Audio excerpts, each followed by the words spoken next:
And welcome to an AVForums short video overview of the WiiM Sound wireless loudspeaker. My name is Ed Selly, I'm the hi-fi editor for AVForums. The other video I'm shooting back to back with this is the Riga Mercury and Solace. So 14 grand's worth of very heavy metal. So I thought best to balance it with something which isn't quite so specialised and high-end. And this is the perfect candidate, really, isn't it?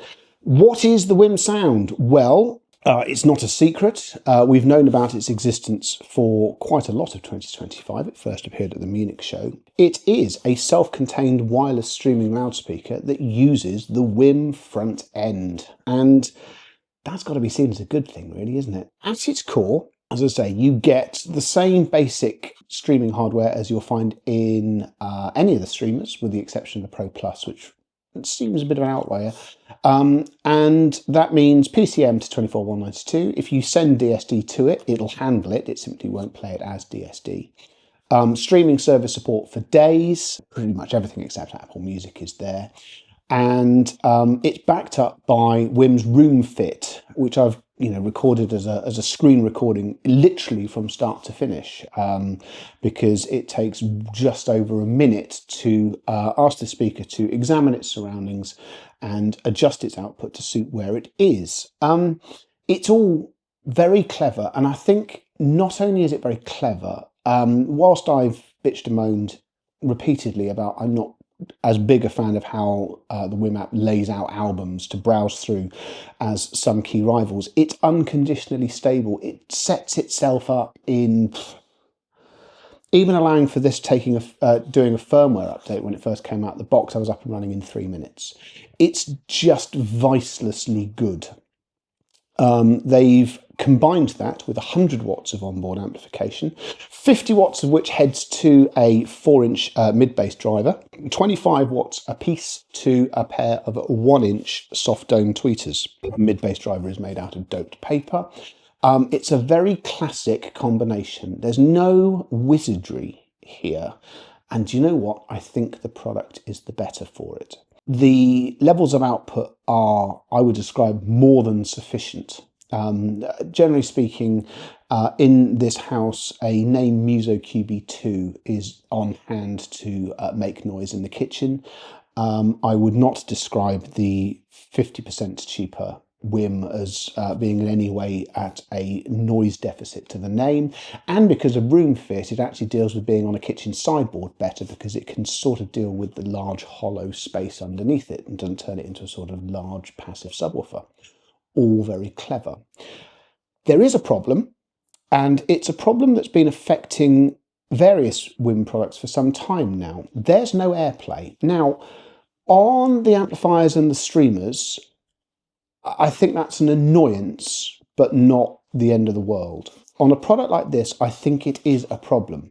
I watch people, real people with jobs and ambitions, whose approach to speaking, contacting and communicating with devices of this nature is to swipe down from the top of an iPhone screen and look for an AirPlay icon. I don't know what WiiM's beef with Apple or Apple's beef with WiiM is, but it's something that they could do with reconciling. Key rivals from the Sonoses, the Blue Sounds, the Japanese house brands of this world do not do without AirPlay. This product has Chromecast, and it's a very good Chromecast implementation, but Chromecast is not necessarily the obvious substitute. And there's Bluetooth as well, and again, that works quite well, but it's not the same as simply being able to go, boop, there it is, and off we go. That's pretty much the only thing I can nitpick about. You might realistically say that you'd like more outputs, or sorry, more inputs.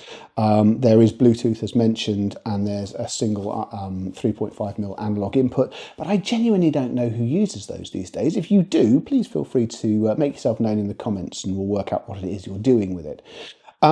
There are some other really nice aspects of the design as well. This little porthole on the front, obviously whilst I'm cradling it and hugging it and so on and so forth, there's no power going to it, but this is a small self-contained touchscreen, and when I saw it on the prototype I thought, that looks a bit small and a bit useless, but it's not actually. It works really well. I'm really impressed by it.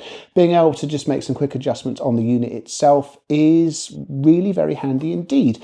touch the top panel when the unit has power, and some controls will appear on this panel as well, and that gives you more options. And then you get a remote control as well.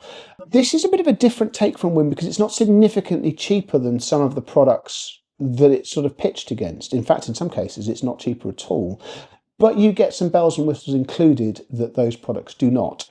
It also has a feature that those products have, which is if you've got more than one of them, and two were sent for test, only one's appeared in shot for long and complicated reasons, you can pair them up and use them as a stereo set. I've done that, and I've been genuinely impressed, more of which in a bit.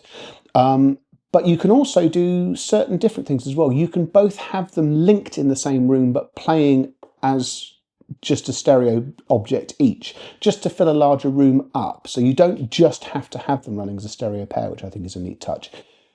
In the future, but not at the moment, they will also be able to act as centre and rear speakers connected to other Whim electronics, and they already make a subwoofer to complement that set as well.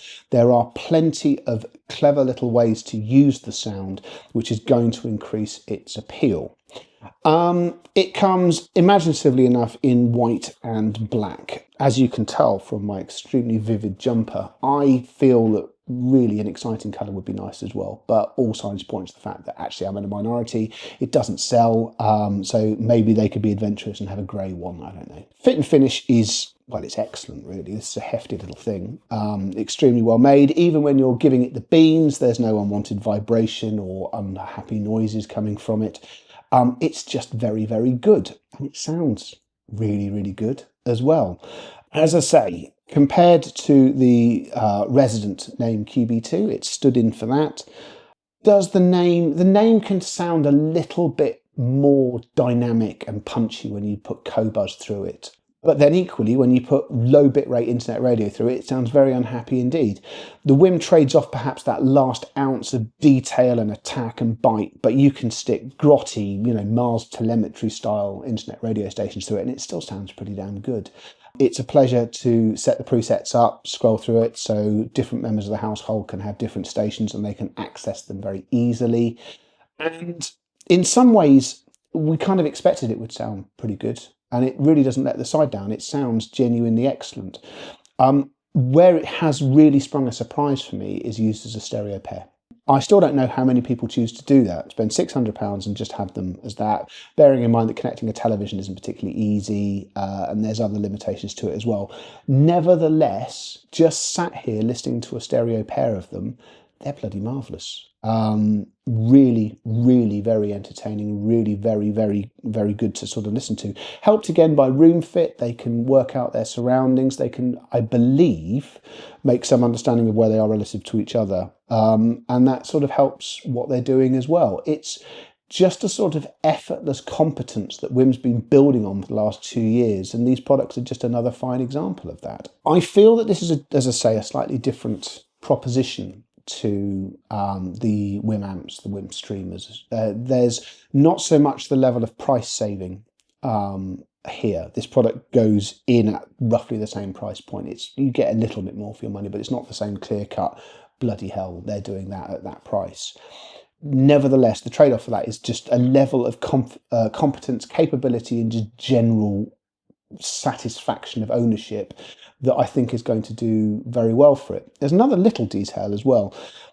Historically, manufacturers that build electronics and then move into speakers like this, they go, oh, well, the speaker will act as a launch point. They'll buy the speaker and then they'll buy the electronics. Market data suggests that isn't what happens. People who already own the electronics buy some of the speakers to pad out rooms, but it doesn't generally bring that many new customers through the door.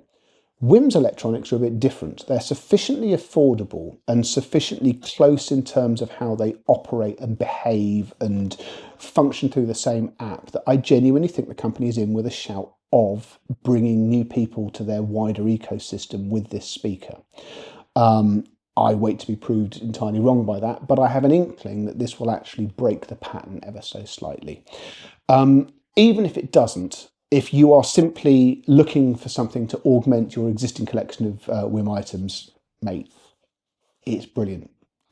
there's really not very much I can say about it other than the fact it would benefit from AirPlay. Effectively, it rounds off what has been a very, very good year for Whim, and I'm pretty sure that 2026 is going to be equally proficient for them as well, and I'm very much looking forward to seeing what comes next. If you've enjoyed this little ramble through the sound, thank you very much for watching. Please don't forget to like and subscribe to the channel. There will be more content from both myself and other members of the team, and I look forward to seeing you again next time. Goodbye.